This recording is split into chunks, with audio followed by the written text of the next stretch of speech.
이 글은 저의 잘못을 충분히 인지한 상태에서 작성했습니다. 여러분들은 이런 일이 없기를 바라는 마음입니다. 때는 2015년 늦봄. 이른 더위로 괴로워하던 저는 몇 년째 취업 준비한다는 핑계로 새벽에 일어나서 밤을 새우고 해가 중천에 다 뜨면은 잠드는 최악의 생활 패턴을 반복하고 있었습니다. 체중은 급속도로 증가했고 인생 최고 몸무게는 나날이 갱신돼가고 있었으며 갑자기 증가한 체중은 저의 도가니를 파괴하게 되었고 그 아픔을 술로 잊는 날들이 계속되고 있었습니다. 악의 구렁텅이에 빠지셨네 그냥. 에어컨도 없이 취업 스트레스와 짜증이 극도로 치닫던 어느 무더운 날씨. 여보세요? 땡땡땡 선배님이십니까? 네. 아 선배님 동미참 훈련 일정 안내드리려고 연락드렸습니다. 당시 예비군 4년차. 저는 15년 여름 동미참 훈련 대상자로 지정되어 있었고 4일간 32시간 향토 예비군 훈련장에 출퇴근하라는 전화를 받았었죠. 전화를 끊자마자 30분 동안 쉬지도 않고 혼자 욕을 했습니다. 왜냐하면 제가 배정받은 향토 예비군 훈련장까지는 도보, 지하철, 기차, 도보, 버스를 통해서 가야 되는 왕복 3시간 걸리는 거리였고 그마저도 훈련장 앞까지 가는 교통이 매우 좋지 않아 1시간에 한 대 오는 버스가 전부였던 곳이었죠. 만약 그걸 놓치면은 처음 보는 예비군 아저씨들끼리 모여서 역 앞에 택시비를 나눠내는 방법이 가난한 20대 중후반 취준생 예비군의 거의 유일한 이동수단이었습니다. 아시다시피 예비군 훈련장은 정시까지 도착하지 않으면 입소가 불가능합니다. 즉 오전 9시 전까지 훈련장에 가려면 넉넉 잡아 7시쯤엔 집에서 나와야 되니까 6시 반에 일어나서 씻고 밥을 먹어야 되는 거죠. 해보신 분들은 알 거예요. 이게 얼마나 욕 나오는 일인지.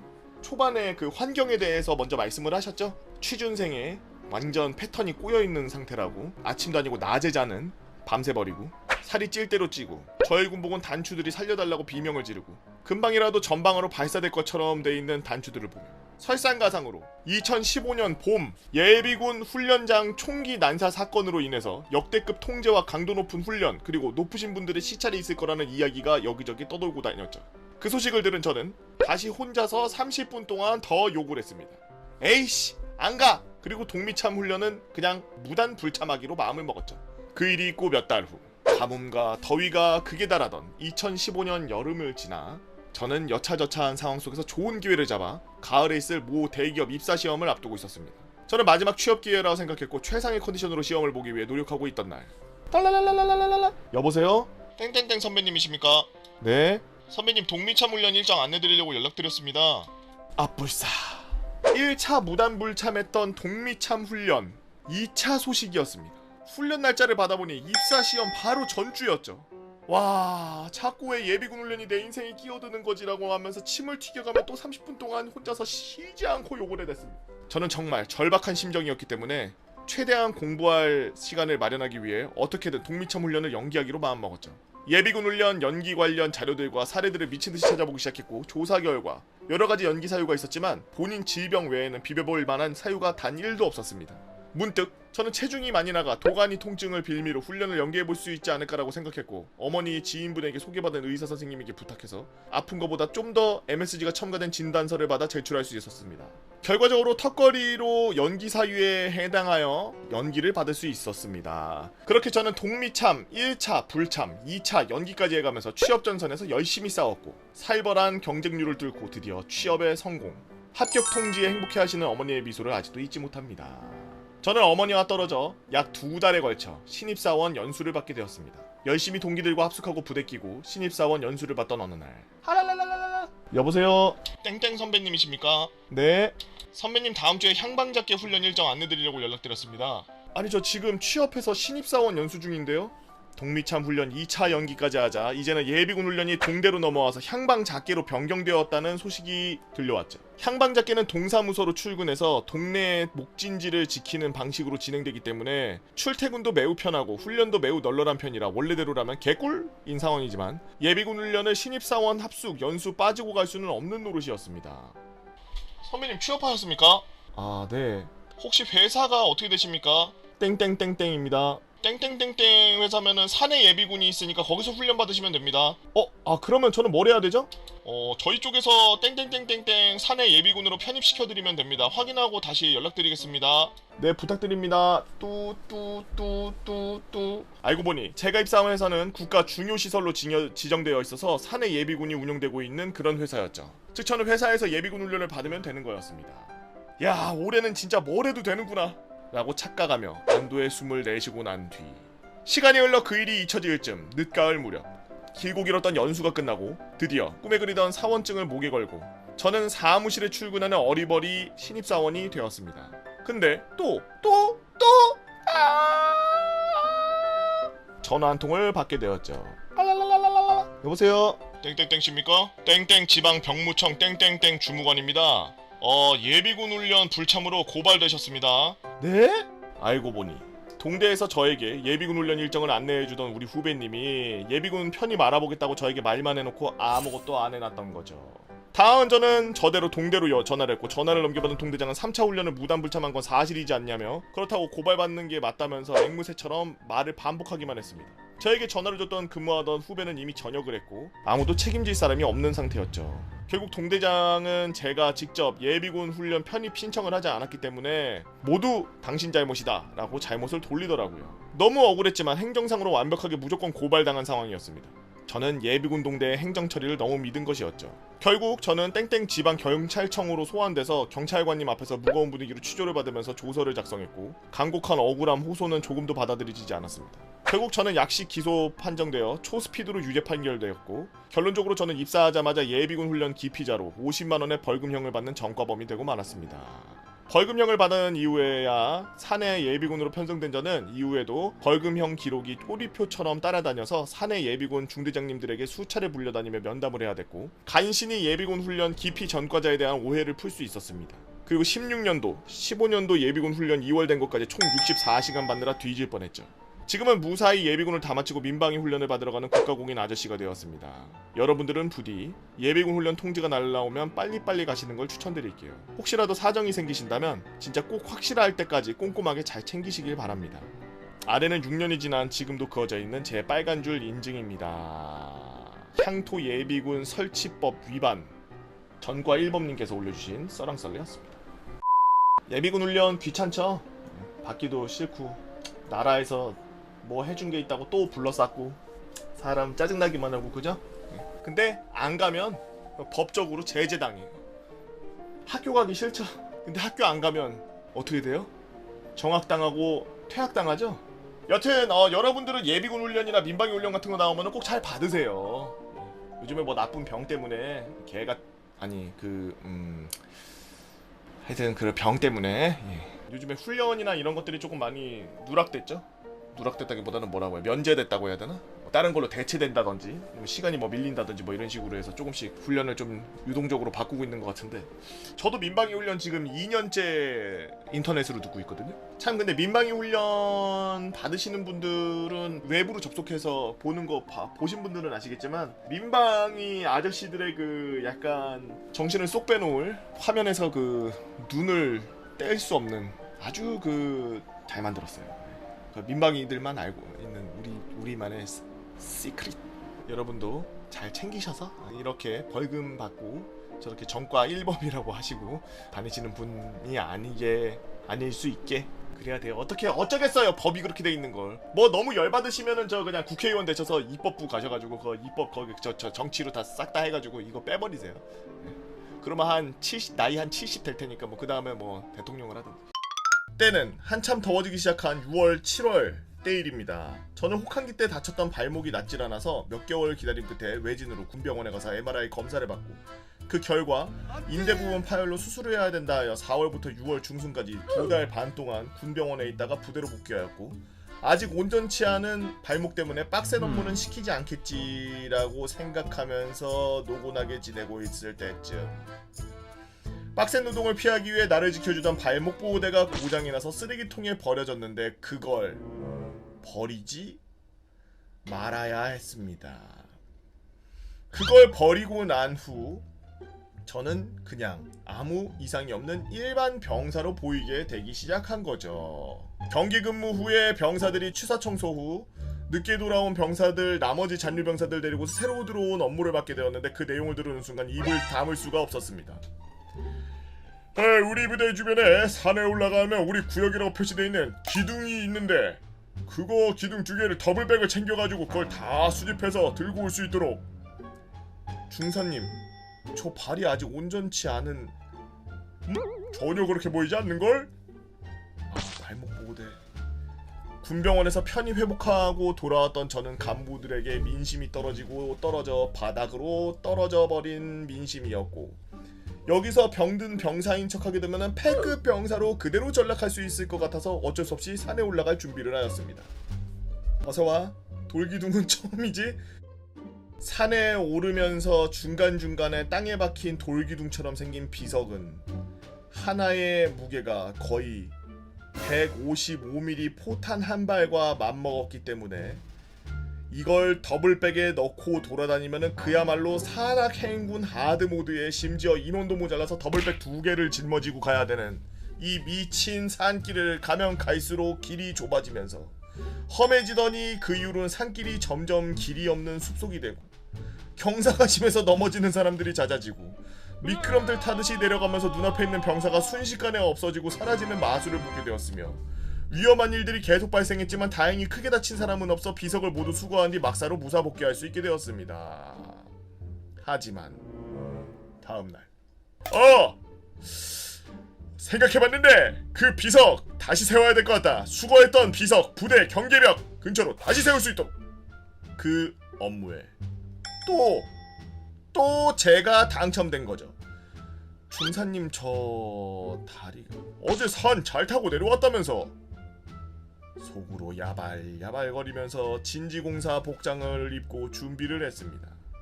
산을 타는 일은 아니었지만 그 무거운 비석을 들고 이동하면서 비석을 놓을 위치에 삽으로 파서 세우는 것 또한 만만치 않은 작업이었죠. 비석을 들고 잘 가지도 않던 길을 가다 보니 길 중간중간에 벌집을 건드려서 말벌한테 쏘여 다치는 병사도 있어. 그렇게 한참을 갈 때쯤 저를 포함한 병사 2명과 간부 1명 이렇게 있었는데, 이때 위치가 높이 한 10에서 15m 정도 돼 보이고 아파트 한 3, 4층 정도 돼 보이는 옹벽과 옹벽 계단 경계선 부근의 위쪽에 위치하게 되었습니다. 참고로 옹벽이라 하면 이렇게 생긴 절벽처럼 생긴 곳을 말하며, 옹벽 계단이라 하면 무너지지 말라고 이렇게 세워놓은 이렇게 생긴 콘크리트 벽을 말하는 거죠. 배수로가 있고 메마른 땅이 있고 옹벽이 있고 이게 높이가 10에서 15m야? 미친. 뭐 이딴 데서 작업을 해. 그 옹벽 위에 바로 모래로 덮인 마른 땅이 있었던 걸로 기억나는데 경사가 꽤 높았던 걸로 알고 있습니다. 군화를 신고 있던 저는 그 메마른 땅을 밟기만 해도 미끌려 내려가는 수준이었는데 미끄러져 내려가 버리면 바로 절벽 아래로 추락하면서 지옥으로 가는 황천길이 되는 그런 구조였죠. 저는 설마 떨어지겠어 하면서 절벽에서 1m 거리에서 안전하게 작업하면 문제없을 거라고 판단, 빨리 끝내고 쉬러 가자는 마인드로 삽으로 땅을 파고 비석을 받고 있었는데, 제 앞으로 지나가려는 제 마투임에게 길을 내어주려고 반사적으로 몸을 잠깐 뒤로 빼는 순간, 아차 하기도 전에 저는 밟지 말아야 할 그 메마른 땅을 밟아버렸습니다. 여기를 밟았나봐네. 여기. 야, 조심해! 간부의 외침과 함께 뒷걸음을 치던 발이 뒤로 미끄러지고 멈춰보려고 발에 힘을 줘봤지만 제어가 되지 않고 자연스레 제 몸도 뒤로 넘어가고 있는 상황이었죠. 저는 뒤로 넘어지려는 걸 간신히 앞으로 몸을 젖혔고 제 눈앞에 있는 비석을 들고 있던 마투임이 보였습니다. 마투임은 바로 비석을 놓고 저에게 손을 내밀었지만 저는 누가 제 발목을 잡은 물귀신 마냥 끌고 내려가는 것처럼 제어할 수가 없어서 그 손을 잡을 수가 없었습니다. 점점 가속이 붙으면서 옹벽 아래로 추락하기 시작했죠. 뭔가 사후에 대한 걱정이 밀려오면서 갑자기 든 생각, 죽기 싫은데 뭔가 살 수 있는 방법이 없을까? 제 눈엔 이미 바닥으로 떨어지는 곳으로 빠르게 가고 있던 터라 제대로 뭔가를 볼 수가 없었고, 저는 지푸라기라도 잡는 심정으로 온몸의 신경을 오른손에 집중해서 제 앞에 있는 외벽을 향해 손을 내밀어 뻗었습니다. 그 순간 무언가 손에 덜커덕거리면서 걸리는 느낌이 있다가 사라지는 느낌이 들었고, 저 살고자 하는 의지로 손이 다쳐도 좋으니 뭐라도 잡자라고 하면서 계속 외벽 쪽으로 손을 내밀었죠. 그리고 그 순간 다시 한번 손바닥에 무언가가 닿는 느낌이 났고, 저는 반사적으로 그거를 꽉 중채잡는데 성공했습니다. 그리고 떠내려가려는 제 몸에 의해 팔힘이 딸리면서 다시 놓칠 것 같아서 어렵게 잡은 무언가를 놓치고 싶지 않았던 저는 잡고 있던 팔에 온 힘을 쏟아부었죠. 그리고 정말 다행히도 잡고 버티는데 성공했습니다. 멈춰있던 저는 그제서야 주변이 선명하게 보여서 그 잡은 게 무엇인가 살펴봤습니다. 그거는 바로 외벽에 걸쳐져 있던 십자선으로 이어진 망이었죠. 이 돌 무대기 쏟아지지 말라고 돼 있는 망. 사진처럼 비슷하진 않지만 비슷한 모양으로 된 두꺼운 녹색 고무 재질의 십자선 모양의 망이었습니다. 이게 왜 옹벽에 설치되어 있는지는 모르지만 한편 저에게 조심하라고 외쳤던 간부는 제가 떨어진 이후로 조용했습니다. 나 뜻을 죽은 거 아니겠지? 간부는 야! 라고 하면서 떨리는 목소리가 들렸죠. 저는 조마조마하고 있는 간부를 안심시키기 위해 저 괜찮습니다. 지금 로프 잡아서 살았습니다. 라고 자신있게 말했고, 우선 한 손으로 줄을 잡고 버티고 있던 저는 두 손을 잡고서 주변을 한번 살펴봤는데 다행히도 우측 2mgm의 계단 옹벽이 있는 걸 볼 수 있었습니다. 저는 로프 줄을 잡고 이동하여 계단 옹벽 쪽으로 이동하는데 성공했고, 높은 계단으로 점프하고 올라 다시 원래의 자리로 돌아올 수 있었죠. 간부는 안도의 한숨을 내쉬며, 참고로 간부는 대구 사람이니 대구 어조로 읽어주시면 감사하겠습니다.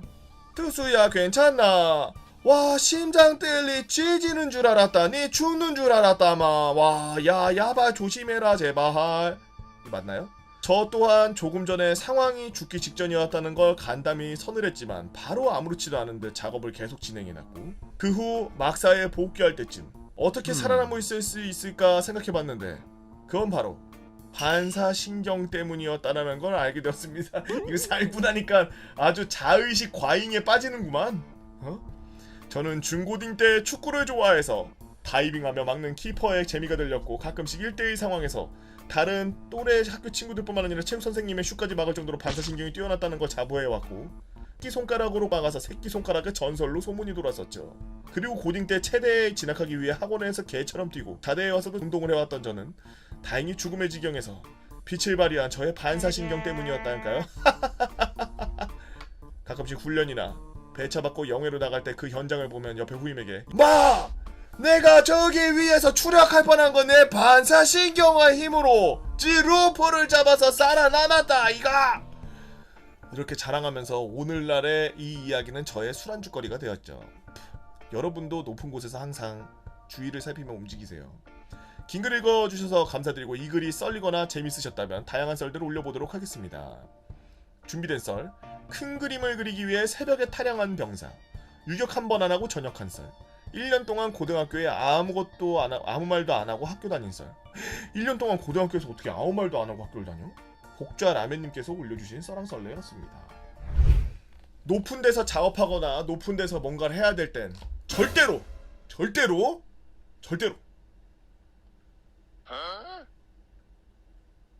뭘 해야 될까?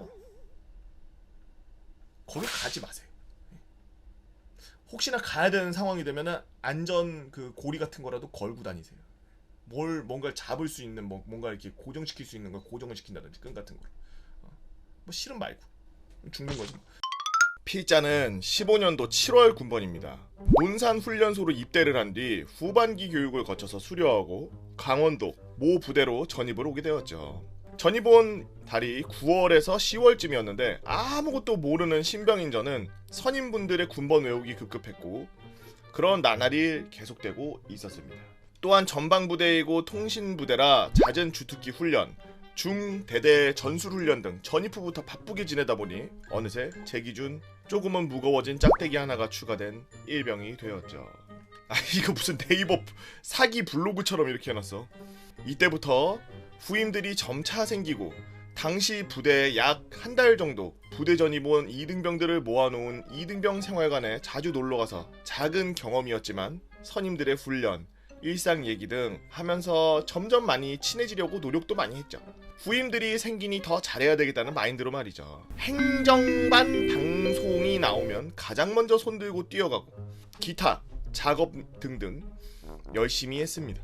그리고 몇 주 뒤 이등병 생활관에서 각자 중대로 전입신병들이 넘어오고 막내에서 이제 땡땡일병님이라는 소리를 들을 생각에 들떠 있었죠.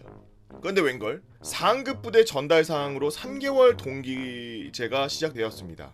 저뿐만이 아니라 제 위 14년 중후반 15년 상반기까지 반발이 거셌지만 어쩌겠나요. 하라면 해야 되는 게 군인인데. 물론 시행 후 바로 말 놓고 이런 건 아니라서 시간이 지나가니 오히려 동기들이 많아져서 부대 분위기도 점점 좋아지더라고요. 물론 1, 4, 7월 병사들은 불만을 오랫동안 가졌지만요. 아무튼 이렇게 시간이 지나가고 일병 생활도 이제 꺾일 때를 바라볼 때쯤 15년 10월 군번들이 드디어 전입을 오기 시작했습니다. 리얼 제 후임들이었죠. 당시에 너무 기분이 좋았고 전입 후 반년이 지나서 들어온 마투임이 생겨서 와 반년 동안 후임이 없었어? 고생했네. PX에서 바구니 두세 개 꽉꽉 채워서 사주고 막 제 기억으론 정말 잘해줬던 것 같아요.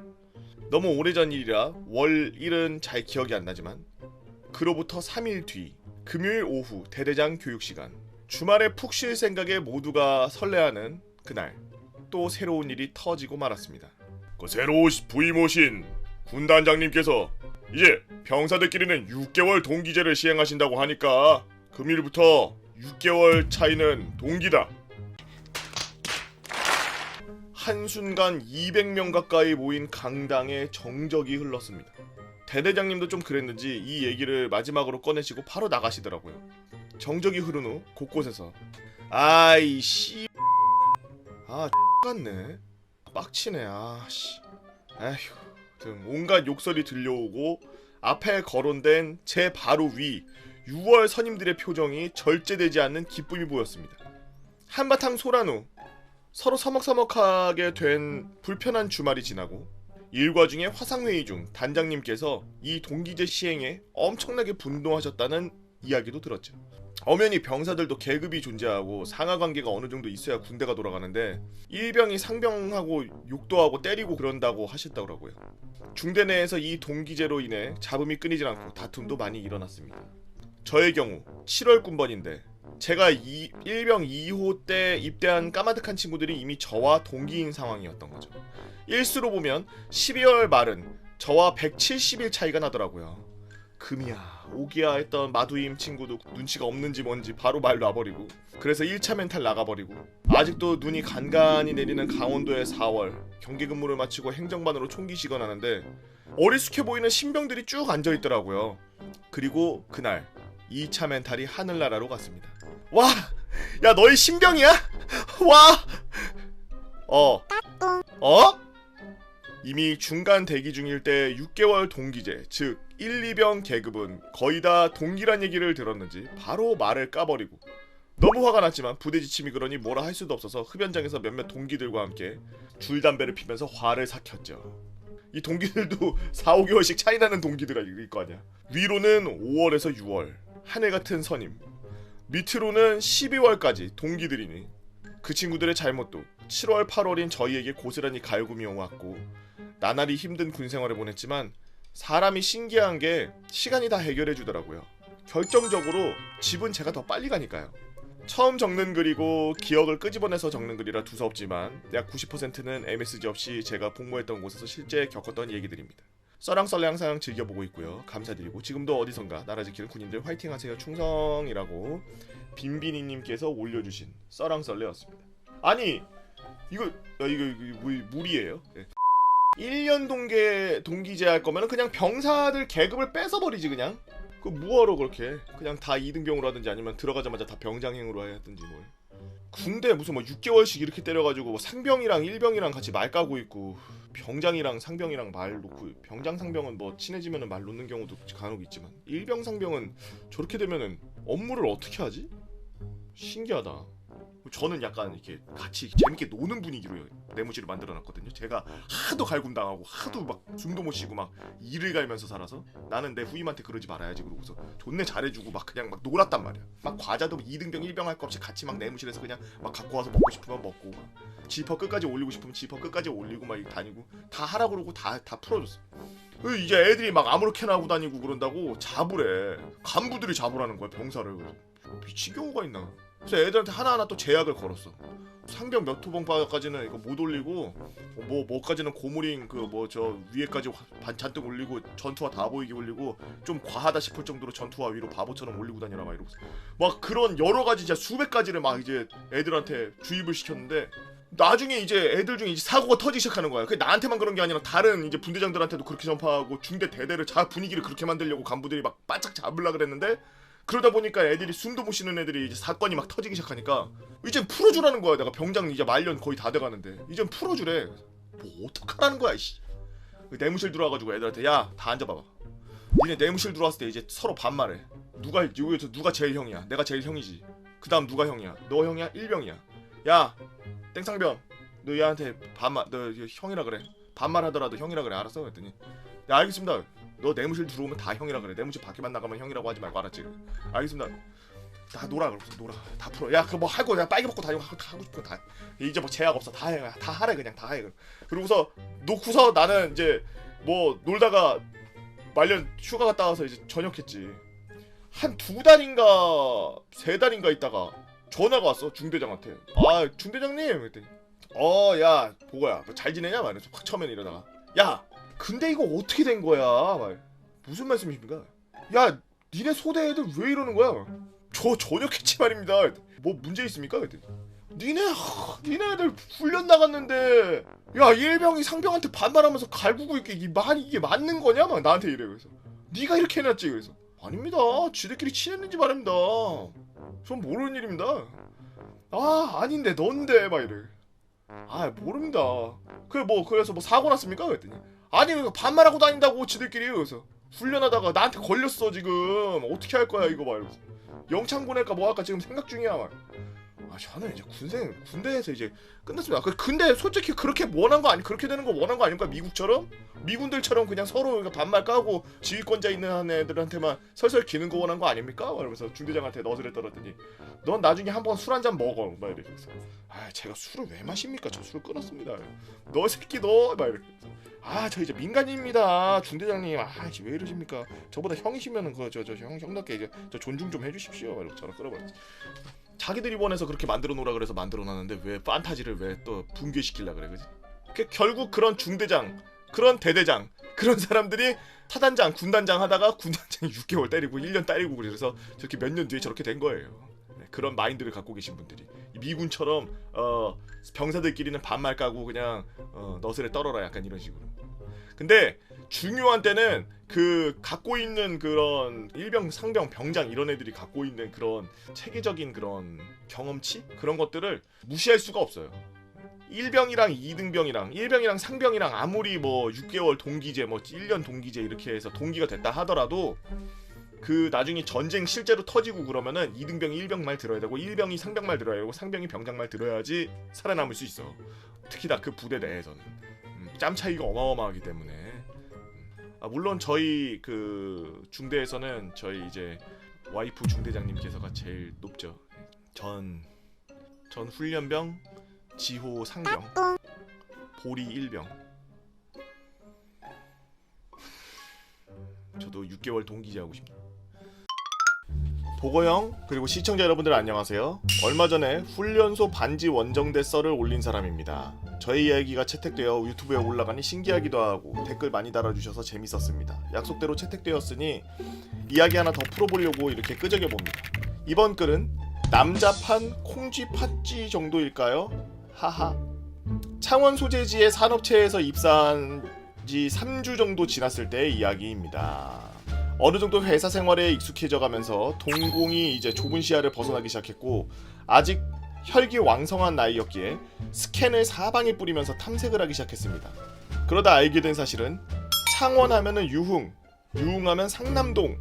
상남동은 저희 자취방에 위치하고 있었고 메인 핫플레이스가 제 자취방에서 5분 거리였죠. 그러다가 저는 주말을 대비해 전투 준비 태세를 들어갔고 옷과 향수 등 물자 보급으로 불태웠습니다. 하지만 연고도 없는 타지에 와서 아는 사람이 있을 리 없고 회사 동생과는 나이 차이가 좀 있어서 헌팅을 한다 해도 성공 확률이 희박했죠. 그렇게 허탈함에 빠져서 벤치에 앉아서 담배나 피고 있는데 제 앞에 한 여성이 저에게 다가왔고 저에게 말을 걸었습니다. 저기요. 네? 라이터 좀 빌릴 수 있을까요? 네. 160이 될까 말까 하는 아담한 키에 생머리를 하고 있는 귀여운 스타일의 여자였습니다. 저는 순간 두근거렸지만 아유 라이터? 아유 그러면 그렇지 라면서 라이터를 돌려받고 집으로 들어가려고 하고 있었죠. 그때 그 여성이 저에게 다시 말을 걸어왔습니다. 혹시 혼자세요? 네, 동생이랑 같이 술 먹었는데 동생은 다른 약속 생겨서 이제 들어가려고요. 저랑 한 잔 더 하실래요? 안 일어나요? 뭐예요? 어디로 갈까요? 맥주? 소주? 둘 다?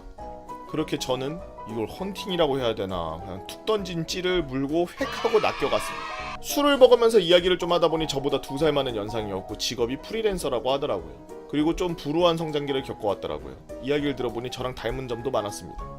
저 또한 인생이 미친 급행 롤러코스터 타이푼급으로 겪어왔기 때문에 공감 능력은 게이지를 꺾어 제껴버렸죠. 그렇게 저는 그 누나와 급속도로 친해지게 되었고 연인으로 발전하게 되었습니다.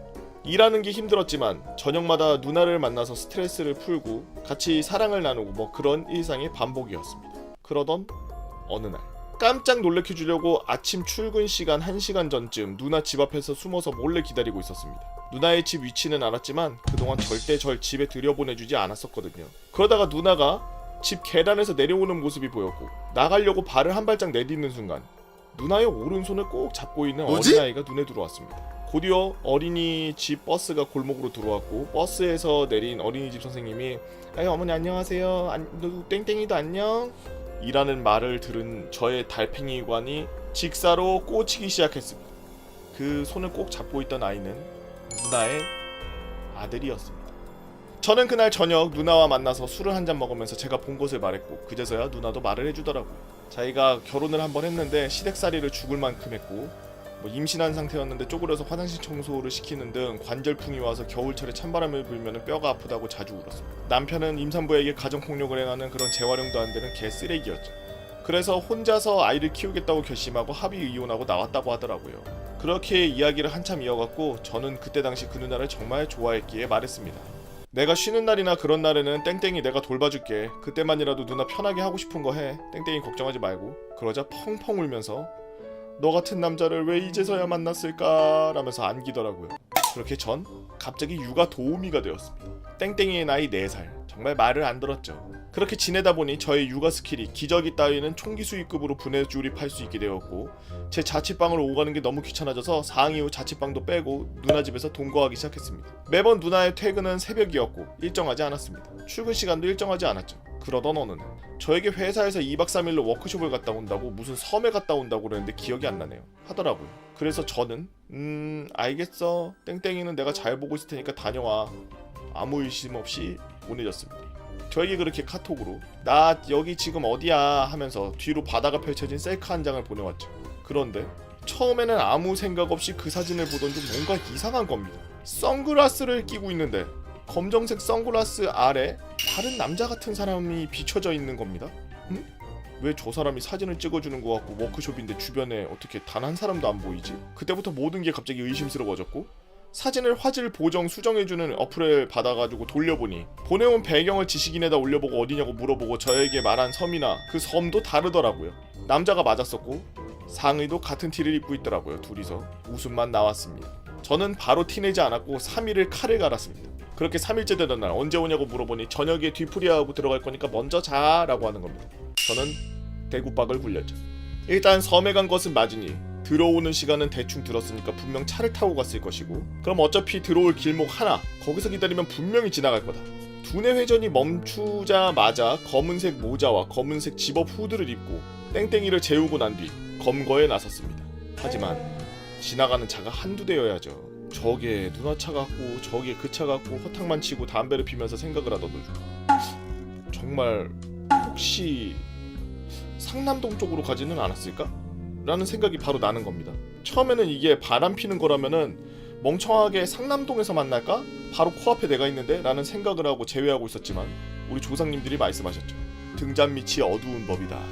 저는 상남동 쪽으로 빠르게 발걸음을 옮겼고 여기저기 돌아다닌 지 40-50분쯤 눈에 들어오는 낯익은 차량 한 대. 들어가서 끌고 나올까 했지만 그럴 자신은 없어서 그냥 무작정 앞에서 숨어서 기다렸습니다. 지나가는 사람들이 검정색 모자에 검정색 상의를 입고 슬리퍼를 신고 모텔 앞에서 먹잇감을 기다리는 하이에나 마냥 방황하는 저를 보고 이상한 눈초리로 보거나 휴대폰으로 어디에 전화를 하는 듯한 행동 등을 하시기도 했죠. 3시간 뒤쯤 웃으면서 아주 그냥 서로가 융합해서 그냥 합체할 듯이 그냥 막 비비고면서 나오는 그 2명이 제 시야에 들어왔고 저는 발업한 저글링 마냥 달려들어갔습니다. 사건의 전말은 알고 보니 가관이더라고요. 광고 쪽 프리랜서라고는 했지만 사실은 조땡 만남 뭐 그런 걸 하는 거였습니다.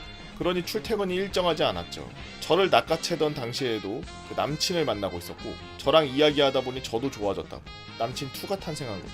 그렇게 자기 기준에서 둘 다 좋아서 어느 쪽이 더 좋은지 둘 다 번갈아 가면서 만나면서 저울질하고 있었던 거였습니다.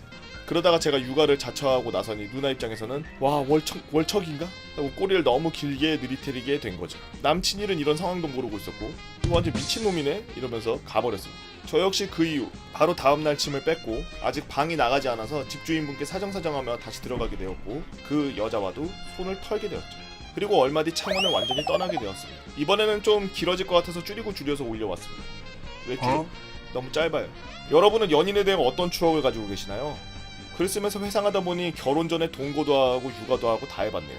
그 이후 한동안 여자를 만나지 못했습니다. 그 여자는 생각나지 않는데 그동안 지냈던 땡땡이가 가끔 생각나요. 삼촌 하다가 나중에 아빠라면서 보짤 저에게 왔었는데 제가 연애를 할 팔자가 아닌 건지 아니면 제 인생이 순탄하지 않은 건지 모르겠네요. 긴 글 읽어주셔서 감사합니다. 이야기가 재밌으셨다면 구독과 좋아요 한번 부탁드려요. 글쓴이와 올린 사람에게 큰 힘이 됩니다. 이 글이 채택되면 다른 썰을 또 갖고 오겠습니다. 마지막 사진은 진짜 썰인 걸 증명하기 위해 제가 지식인에 올렸던 내역입니다. 슈레딩거의 냥이님께서 올려주신 썰랑썰레였습니다. 참... 뭐 같네. 가끔 썰랑썰레 보다 보면은 기승전결에서 전까지 간 다음에 이제 결이 이제 흐지부지 된다든지 뭐 그런 경우는 많이 있었지만 오늘 이 썰처럼 좀 이렇게 기분이 찹찹한 경우는 좀 뭐 지금 글 쓴 이분도 기분이 아주 안 좋았고 좀 이렇게 자기의 그런 시간과 그런 마음을 다 배신당한 것 같아서 엄청 힘든 시간을 보냈겠지만 저는 이 글 쓴 분보다도 애기가 참 힘들지 않을까 그런 생각이 드네요. 여러분들 그냥 제 시청자분들만 잘 들으세요. 결혼하지 마세요. 제가 이런 얘기하는 걸 들으면 무슨 밈처럼 느껴지고 그럴 수 있는데 결혼이라는 건 정말 굉장한 책임을 져야 되는 그런 일이에요. 유튜브로 다른 분들의 군생활 이야기를 들어보다가 저도 제 군생활도 남들 못지않게 환장할 일들이 몇 가지 있어서 썰을 한번 써봅니다. 때는 바야흐로 2000년대 초반 저는 전방의 어느 산골짜기에서 105mm 포병으로 근무했죠. 아유 고생하셨네. 믿기 힘들겠지만 2000년대 초반임에도 불구하고 철제 관물대도 아닌 목재 관물대를 사용하는 극악의 환경을 자랑하는 부대였습니다. 으악 어떻게 전방인데 이렇게 보급이 그지 같냐. 하지만 다들 곧 부대가 155mm 자주포 부대로 개편될 예정이며 개편과 동시에 신막사로 이전한다는 내용을 알고 있었기에 잘 참고 군생활을 이어갔습니다. 그러던 중 드디어 부대가 개편이 되었고 저희는 3층짜리 신막사로 이사를 하게 되었죠. 기분 째졌겠다. 완전 깨끗할 텐데 신막사 그냥 하얘가지고 새로운 화포, 새로운 막사. 진짜 군생활을 다시 시작하는 느낌으로. 이건 안 좋은 거 아니야? 주간에는 군생활을 다시 시작하는 느낌으로 주간에는 화포 정비 교육을 받고 오후에는 주특기 훈련, 야간에는 이론 공부를 하면서 정신없이 바쁜 시간을 흘려갔습니다. 그러던 어느 날 여느 때와 다름없이 아침 점호를 진행하는데 대대장님이 단상에 올라오셔서 연설을 하십니다. 내용은 이랬죠. 아 니네 살만하지. 주특기도 바뀌고 막사도 바뀌고 자 전투 준비 태세 한번 하자. 그렇습니다. 주특기가 바뀌었으면 부대의 작전 계획도 수정이 되어야 되고 기존의 자주포를 운영하던 부대에서 받아온 작전 계획을 그대로 수행할 수 있는지 확인하고 점검하는 절차가 남아있는 것이었죠.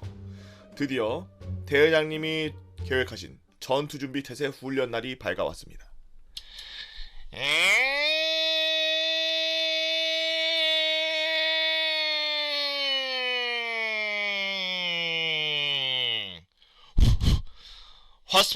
화스페이스 제1부 통제단장 제2부.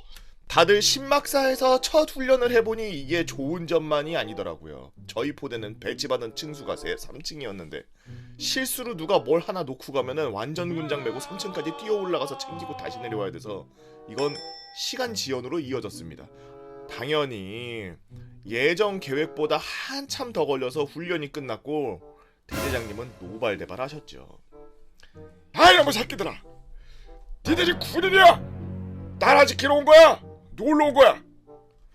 대대장님과 참모진은 긴 회의에 들어갔고 회의 끝에 나온 결론은 다음과 같았습니다. 우리가 개편된 부대의 기들을 잡아야 하는데 탄카드로 대체된 작계도 지키지 못하면서 어떻게 하겠냐. 소총탄은 실탄을 지급하고 화포도 실탄을 실적재하여 작계가 실제되는지 검증해야 된다.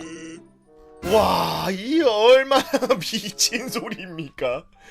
자주포는 내부에 탄이 땡땡발 실리고 탄약 차에는 땡땡땡발을 적재해야 출동이 끝나는데 그걸 실제로 탄약고에서 탄을 꺼내와가지고 작게대로 완료가 되는지 테스트를 해봐야 된다는 거죠.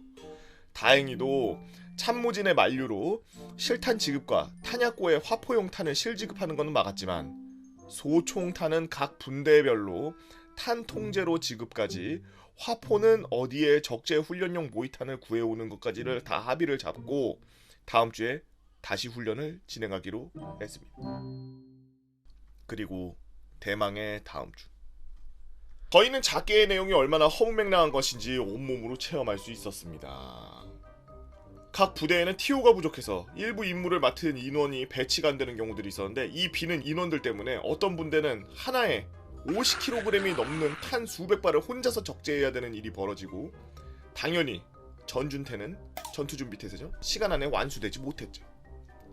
대대장님은 그래, 바로 이런 것 때문에 직접 해봐야지 무엇이 문제인지 아는 거야. 자, 다들 이번에 안 된 부분을 어떻게 하면 수행할 수 있는지 해결책을 찾아서 수정하고 오후에 다시 진행하자.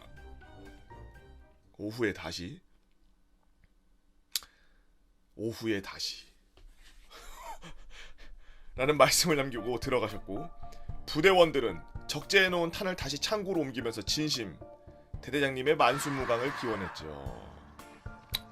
그리고 찾아온 오후 우리는 다시금 침상에 누워 자는 척을 하고 전준태를 다시 시작했으며 당연히 작게는 지켜지지 못했죠. 탄 적재 이거 미친 사람 잡는 훈련이더라고요. 아무리 해도 진짜 아무리 해도 50kg짜리 탄 수백 수천 발을 정해진 시간 안에 적재하는 건 불가능에 가깝다고 생각했으나 이때 우리는 이쯤 되면 우리 부대 상황에 맞게 작전 시간을 길게 잡으면 되는 게 아닐까라는 생각을 품었지만 이후 아침 기상 후 전준태 밥 먹고 훈련 정리가 원상태 복구겠죠? 점심 먹고 전준태 그런 다음에 다시 또 정리 저녁 먹고 난 다음에 완전 군장만 싸는 전준태로 이어지는 하루에 3번의 FM 전투 준비 태세가 약 일주일 동안 반복됐습니다. 야 이거 애들 안 들고 일어났냐? 야 이거 뭐 이거 무슨 특수부대야? 야 이게 특수부대지 이게. 아니 이분 무슨 하우돈이신가 대대장님. 이거 뭐 애들 이렇게 잡어. 정말 놀랍게도요. 그 일주일이라는 시간은 진짜 절대로 불가능할 것이라고 믿었던 탄적제를 실제로 하는데도 탁상공론처럼 여겼던 시간에 맞춰서 전투준비 태세를 끝낼 수 있게 되었다는 것입니다.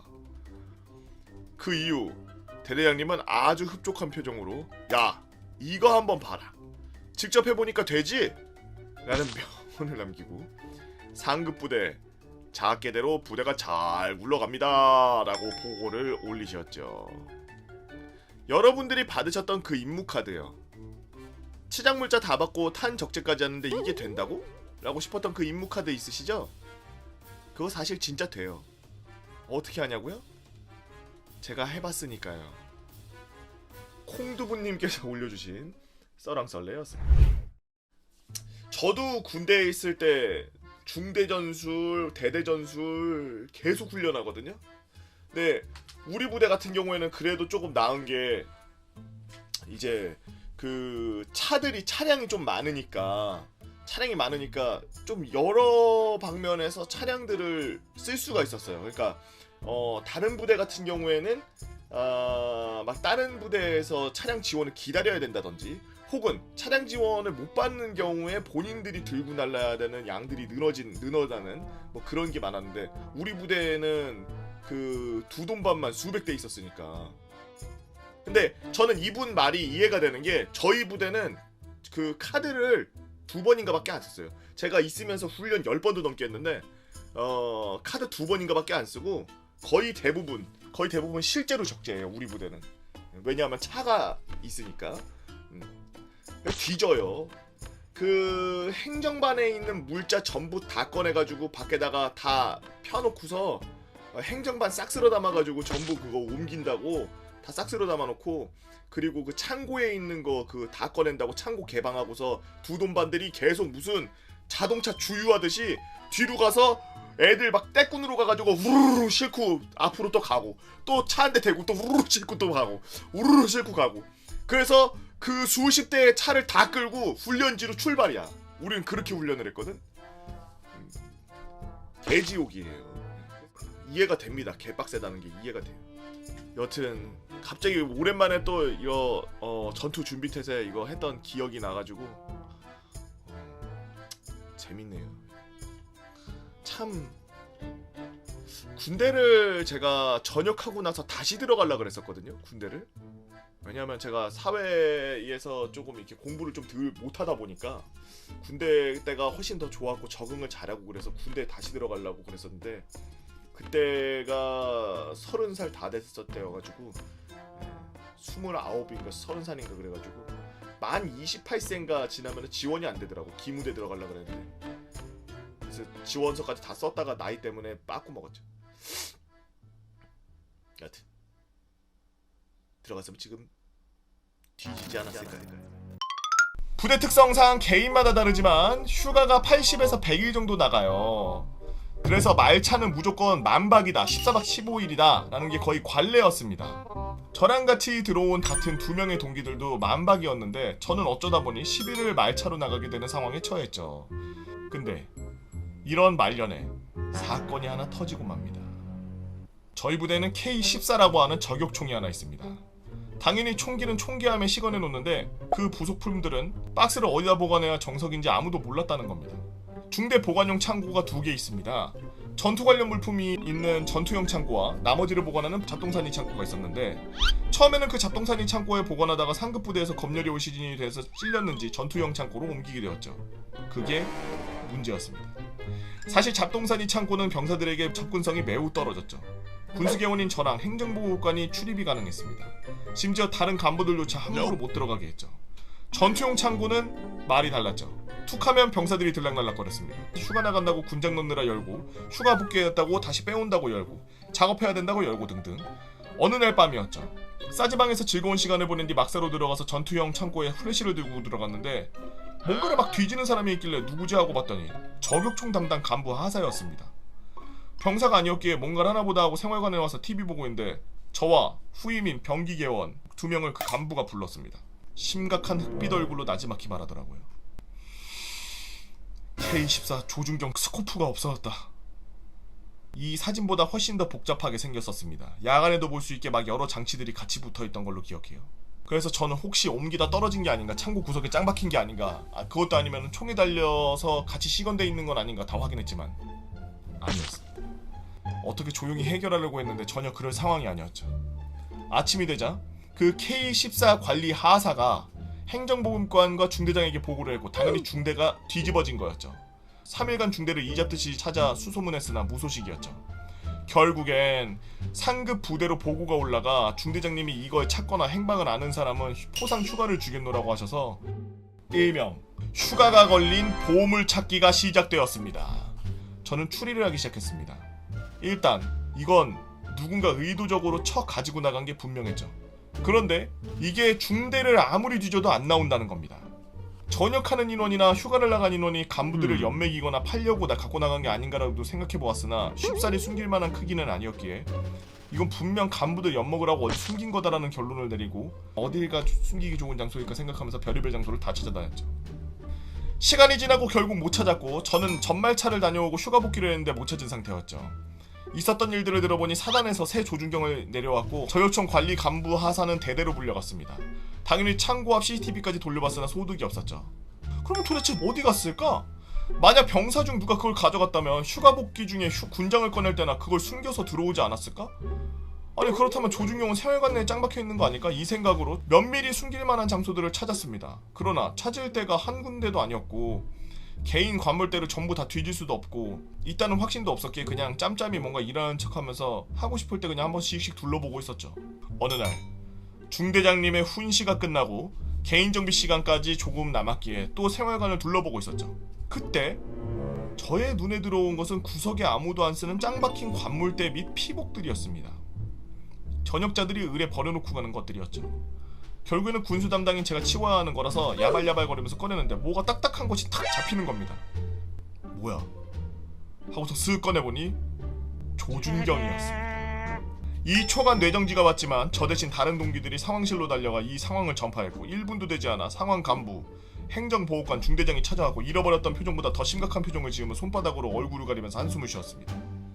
저는 포상을 받을 생각이 들떴지만 분위기가 분위기인지라 조용히 있었죠.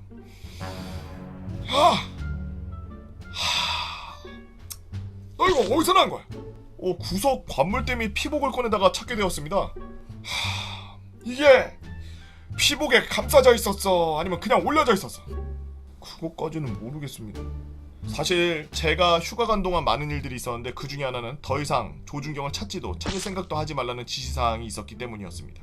이미 찾을 대로 찾았는데 없다고 보고했고 도난당한 것으로 했기 때문에 찾으면 문제가 더 커지는 것이었죠.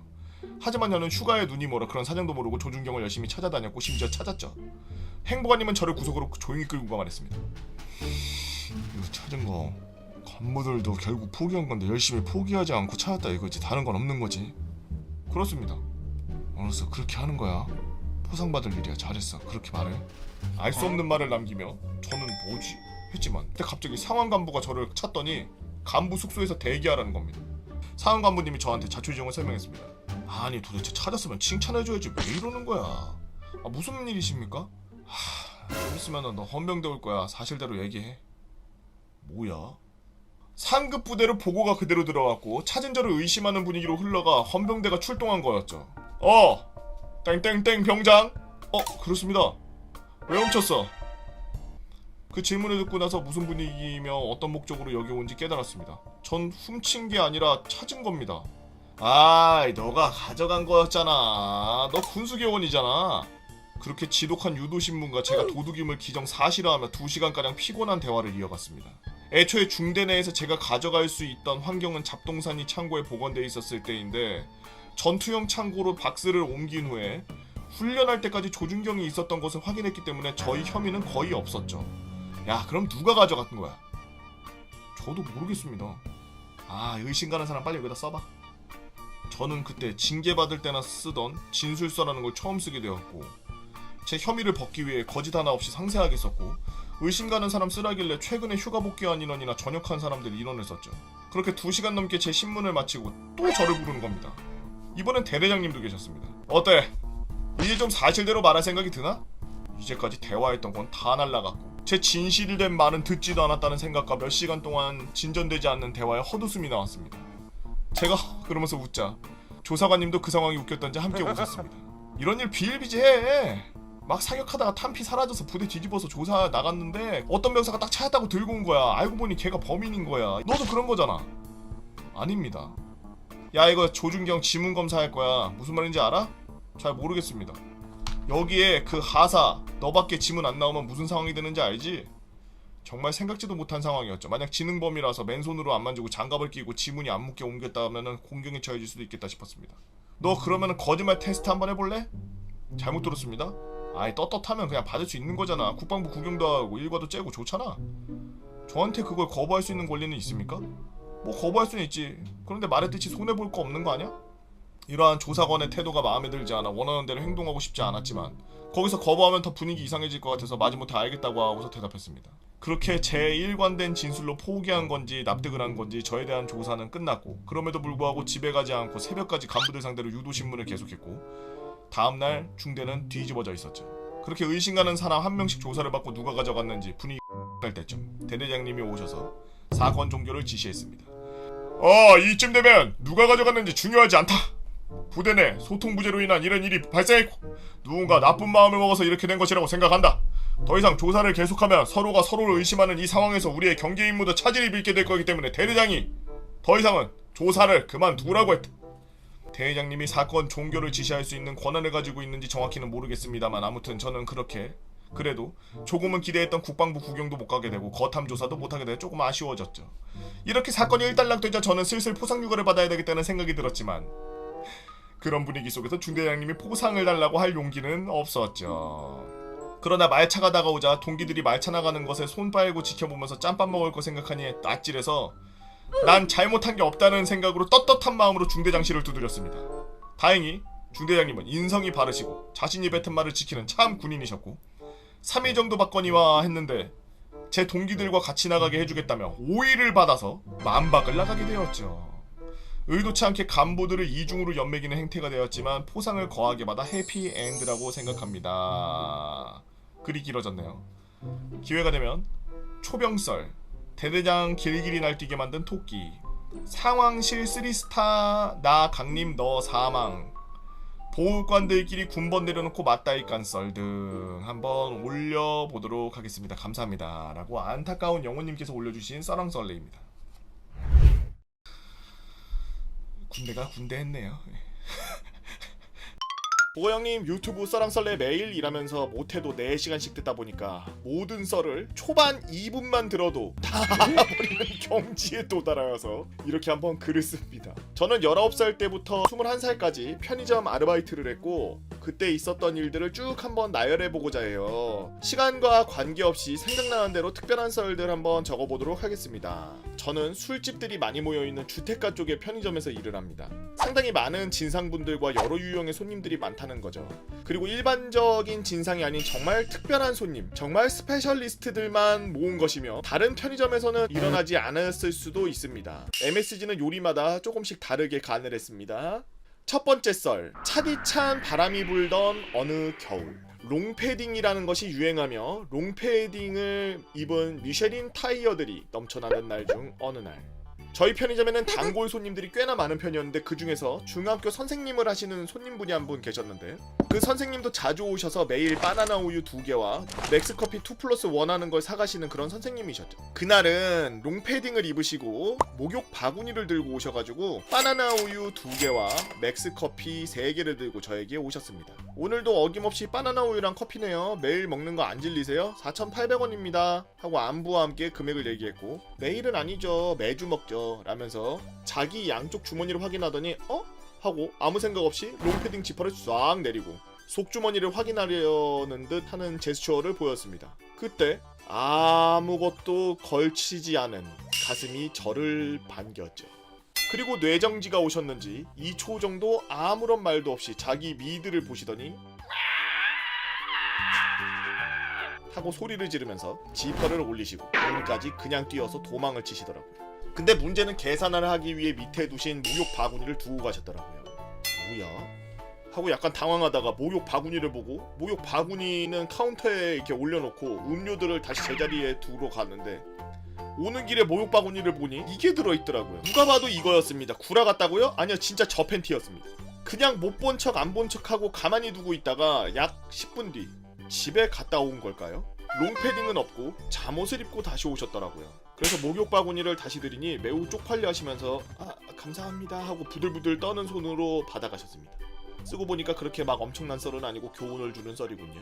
롱패딩 안에 뭐라도 입자. 두 번째 썰, 술 취한 아저씨 둘이서 서로 머리 깨고 경찰과 구급차 온 썰. 저희 편의점 근처에 술집이 진짜 많아요. 1차로 즐기고 많이 취하신 상태로 오신 분들도 있죠. 가령 취하신 상태로 담뱃불을 붙인 상태로 들어오는 분들이니까 진짜 싫습니다. 나가라고 하면 보통 나가시는 분들도 계시는데 처음 보면서 내가 니네 사장이랑 임마 친해 하면서 안 나가는 분들도 계시죠. 내가 사장이다 그러지.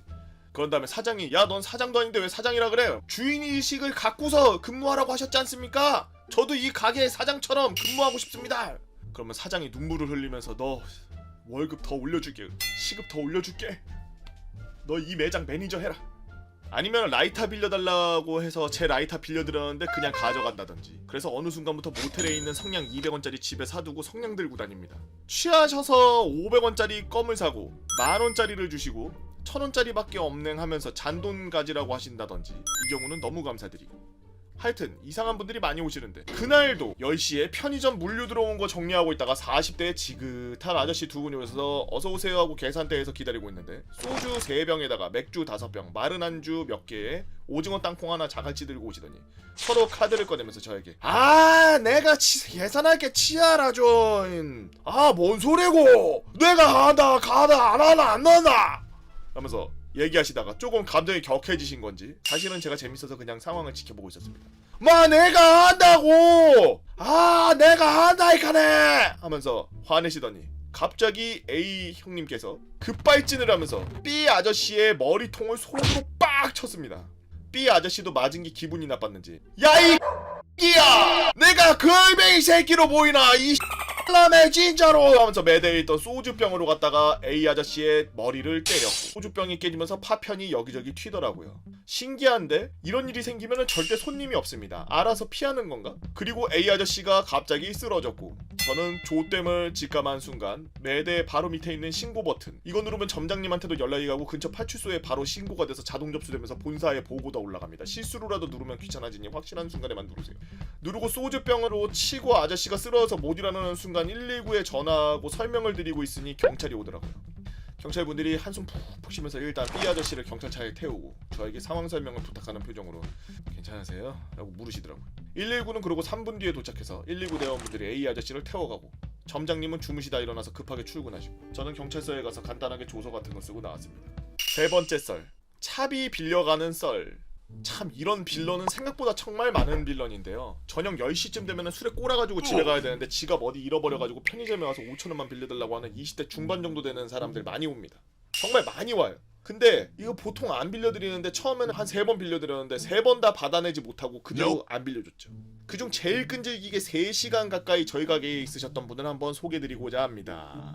가을 어느 때 9시 반쯤 매우 취한 분이 들어오셔서 죄송한데요, 제 집을 잊어버렸어요. 미안합니다. 네, 손님 그런데요? 하고 물으니까 제가 집에 가는데 계속 집에 가야 한다는 말을 하길래 네 집에 가세요, 여기 집 아닙니다 하고 얘기 드리니까 근데 아저씨 택시비가 없어요. 택시비가 없으시구나. 그럼 버스 타고 가세요 라고 받아치고 내보내려고 나가니까 빌려주시는 거예요? 감사합니다 하고 저한테 90도로 인사박는 겁니다. 아니요 못 빌려드려요 하니까 나한테 빌려주라고 했잖아, 사람 가지고 노는 거야 뭐야 지금 하고 화를 내는 겁니다. 죄송합니다 빌려드릴 수가 없습니다, 나가주시기 바랍니다 하니까 말귀 못 알아먹고 저한테 아이씨 개 하면서 쌍욕이라는 자국어를 가진 국가에 살고 있는 것 같은 사람이 욕을 계속 말 한 번 안 더듬고 잘하더라고요. 그래서 그냥 욕하게 두고 저는 계산대에서 다른 손님 계산이나 해주고 있었죠. 마구 욕을 뱉고 그러시더니 드러누워가지고 진상을 피우는데 계산하시던 다른 아저씨가 아저씨 나가세요, 이 사람 뭐하는 사람이야, 여기서 뭐하는 거야 민폐나 끼치고 말이야 하면서 진상을 밖으로 내보내셨죠. 아저씨에게 감사하다고 캔커피 하나 드리고 아저씨가 가고 이제 손님이 모두 나가고 냉장고 재고 채우고 다시 계산대로 들어오려고 보니 그 로토리가 다시 와 있는 겁니다. 2페이지인가? 하고 그냥 무시하고 계산대에 서서 무하나라고 열심히 쳐다보니까 뭘 쳐다보냐? 라면서 저한테 이니씨가 들어오더라고요. 그때 경찰을 불렀어야 되는데 갑자기 계산대 매대를 꽝꽝 치면서 너 나 무시하냐? 네가 뭔데 날 무시해? 라면서 저희 부모님 얘기까지 꺼내면서 건들길래 저는 더 이상 못 참겠어서 싸우기 시작했습니다. 손님들이 들어오다가 싸우는 저희 보고 그냥 나가시더라고요. 그렇게 한참 말로만 싸우다가 아저씨가 계산대에 있는 담배 광고판 그거 갑자기 집어던지면서 야 개 타서 나간다 하고 나가시더라고요. 그리고 그거 부셔먹었다고 점장님이 혼냄.